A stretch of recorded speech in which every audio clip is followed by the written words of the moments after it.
gaajaysan gob ma ah gun wey wixii la rabo iyo dantii la rabaa laga samaystaa waana soo gaartay gurmadkiinii ma guniga xawartaan ku jiri karnaa leen imaaraadka carabta inoogu soo gurmada waxaad cid kale ka sugtay ma ku dhalgin karaane maya ma ku dhalgin karo waana gurmadkii ugu horreeyey oo dal walaalo ah uu nala soo gaaro barya aadan ma ku dhalgi karaysaa weligaa kuma dhalgaysa wax kastaba ha lagu siiyo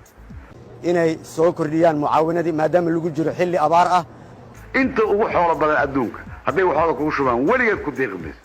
dalkanu uu ku jiro xilli jiilaal ah dowladda imaaraadka way noo bilowday sida walaalaheen imaaraadka carabta inoogu soo gurmada iska daa indhahaad u taagayso dalal kaleeto iyo wixii ka imaanay waxaan kaloo leeyahay dalka xilli adagu ku jiraa xilli abaaru ku jiraa waxaad adigu gacantaada ku qabsato iyo maskaxdaada iyo taladaada iyo garashadaada waxaad ku qabsato wax ku deeqi kara intaasaa jira oo maxaa nagu kalifaya inaanu saas u gurowno dadkeenna inaan jahayna doonaya innagaa rabaa inaan jahayno tan saddexaad waa dagaal